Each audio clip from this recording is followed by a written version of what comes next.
Today's reading is from Master Vivekananda, the first Hindu saint to bring this ancient wisdom to the United States in 1893.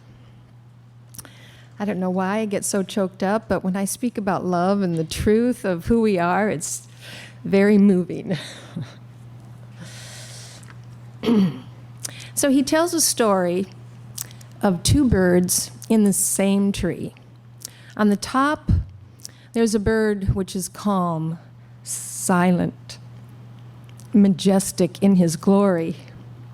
The other, below, is flitting from branch to branch, seeking treats.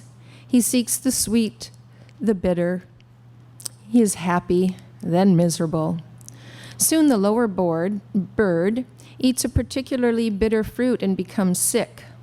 He looks up to the upper bird with his golden plumage, who is eating no sweet nor bitter fruit, who is neither happy nor miserable.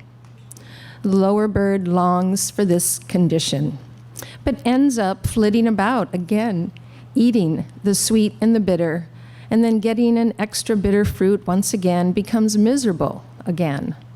And as he looks up to the calm bird in glorious peace, he tries to get closer to it. But the cycle continues, and the lower bird forgets and chooses yet another bitter fruit. After a time, he does eventually get close enough to the beautiful golden bird and sees the reflection of light from its luminous plumage playing around its own body. He feels a change, and as he comes even nearer, he seems to melt away, and everything about him melts away, until at last he understands this wonderful change. The lower bird was, as it were, only the shadow, the reflection of the higher. He himself was, in essence, the upper bird all along. His seeking and eating the sweet and the bitter was merely a vain dream. All this time he was there, calm, silent, glorious, and majestic, beyond grief, beyond sorrow.